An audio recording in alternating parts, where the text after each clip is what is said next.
হরে কৃষ্ণ, রাধে রাধে। তো বন্ধুরা, আশা করি সকলে ভালো আছেন এবং আমার যে পাঠগুলো গীতা পাঠ করে শোনাচ্ছি আপনাদের সামনে, সেগুলো হয়তো শুনছেন।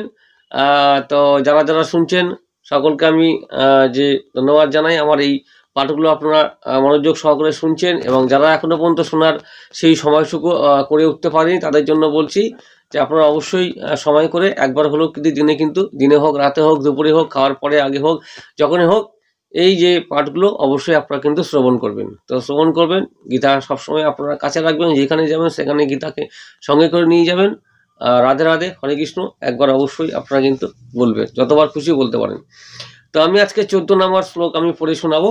এর আগে আমি যে 12-13 শুনিয়েছিলাম, তো এখন আমি আজকের 14 নম্বর শ্লোকটা আমি পড়ে শোনাচ্ছি। ভালো করে শুনুন, সবিস্তারে আলোচনা করে দেবো। তত সইতে হর্ষই যুক্তে মহতি সন্মনে স্থিত মাধব পাণ্ডবৈশ্চ তৌব্য শঙ্খ প্রদস্মতু। এইখানে অনুবাদ বলছে, অপরপক্ষে সে তো যে অশ্বচালিত এক দিব্য রথে স্থিত শ্রীকৃষ্ণ ও অর্জুন উভয়ে তাদের দিব্য শঙ্খ বাজালেন। তো এর তাৎপর্যটি কি হলো? যে ভীষ্মদেবের শঙ্খের সঙ্গে যে বৈসাদৃশ্য দেখিয়ে শ্রীকৃষ্ণ ও অর্জুনের হস্ত স্থিত শঙ্খকে দিব্য বলে বর্ণনা করা হয়েছে। দিব্য শঙ্খের ধ্বনি এই যে সংকেতেই প্রদান করলো যে ভগবান শ্রীকৃষ্ণ পাণ্ডব পক্ষে যোগদান করার জন্য অপর পক্ষের বিজয়ী যে হওয়ার কোনো আশাই ছিল না। যে জয়স্তু পাণ্ডু পুত্রনাং শ্রেষাং পক্ষে জনার্দন, ভগবান শ্রীকৃষ্ণ তাদের সঙ্গে থাকার জন্য বিজয় সর্বদা পাণ্ডুপুত্রদের যে মতো ব্যক্তিদের সঙ্গেই থাকে। ভগবান যখন যেখানে থাকেন, তো সৌভাগ্য যে লক্ষ্মীও সেখানেই অবস্থান করেন, কারণ সৌভাগ্য লক্ষ্মী সর্বদাই তার পতিত যে পতির অনুগামিনী। তাই বিষ্ণু ও তার শ্রীকৃষ্ণ দিব্য শঙ্খধ্বনির মাধ্যমে ইঙ্গিত করা হয়েছিল যে অর্জুনের জন্য বিজয় ও সৌভাগ্য প্রতীক্ষা করছে। তাছাড়া যে রথে দুই সখা উপবিষ্ট ছিলেন তা অগ্নিদেব অর্জুনকে দান করেছিলেন এবং যে এটি এই ইঙ্গিতই বহন করেছিল যে এই রথ ত্রিভুবনের সর্বত্র বিজয় লাভে সমর্থ। তো এই হচ্ছে আজকে 14 নম্বর শ্লোকটি আমি পড়ে শোনালাম আপনাদের সামনে।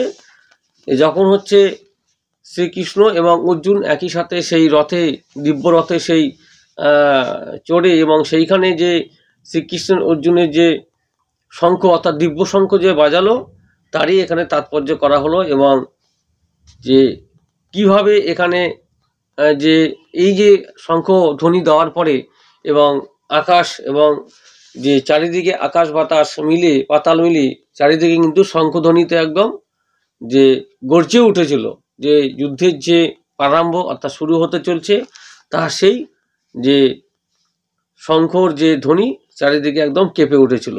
এবং তার সঙ্গে কি বলবো এখানে, যে ভগবান যেখানে থাকেন সেইখানে কিন্তু যে সৌভাগ্য লক্ষ্মী সেখানে হচ্ছে অবস্থান করেন।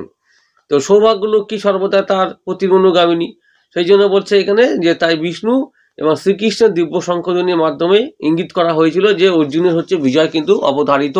এটি কিন্তু তার কিন্তু আগাম বার্তা কিন্তু এই শঙ্খধ্বনির মাধ্যমে কিন্তু এখানে সবার কাছে যে পৌঁছানোই ছিল তাদের হচ্ছে উদ্দেশ্য।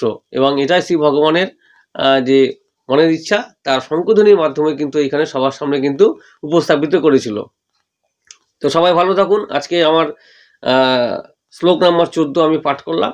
এরপরে আমি যে 15 নম্বর পড়ে শোনাবো সেটি পাওয়ার অপেক্ষা থাকুন। এবং আমি আগেই বলছি, এখনও বলছি, যে গীতা যারা যারা এখনও পড়েননি বা পড়া অভ্যাস শুরু করেনি, অবশ্যই বলছি তাদেরকে যে গীতা অবশ্যই পাঠ করুন এবং দিনের হলে একবার যখনই হোক আপনারা গীতা পাঠ করবেন। গীতাকে যেখানে যাবেন সঙ্গে নিয়ে যাবেন, অবশ্যই আপনাদের কিন্তু সেটা কাজে আসবে। এবং যারা যারা এই কান দিয়ে যে শ্রবণ করছেন, অর্থাৎ আমার যে গীতা পাঠগুলো শ্রবণ করছেন, আশা রাখি এবং একই হচ্ছে ফললাভ কিন্তু পাবেন, সে যেইভাবেই বলুক। অনেকের ধরার এক একজনের এক এক রকম ভাবে পাঠের হচ্ছে ধরন থাকে। আমি সাদা সরলভাবে যেটা আমার যে শ্রীমদ্ ভগবত গীতা যথাযথতে যে পাঠ আছে সেটা আমি সাদা সরলভাবে আমি উচ্চারণ করে আপনাদের সামনে বুঝাচ্ছি। এবং অনেকে সুর করে করে অনেকে সেই ভঙ্গিতে করে, আমি কোনো সুর বা ভঙ্গিতে যাচ্ছি না। এবং যেহেতু আমি পাঠ আমি করতে ইচ্ছুক এবং পাঠ আমার করতে ভালো লাগে, এবং সেইভাবে কিন্তু আপনাদের সামনে আমি নিজের মতো সাদা সরলভাবে কিন্তু পাঠগুলো আপনাদের সামনে করে শোনাচ্ছি। তো আশা রাখি যদি আমার এই পাঠগুলো আপনাদের এতটুকু যদি ভালো লেগে থাকে অবশ্যই কমেন্ট করবেন যে দাদা ভাই ভালো লাগছে কিনা। অবশ্যই আমি আরও ভালো করার চেষ্টা করব।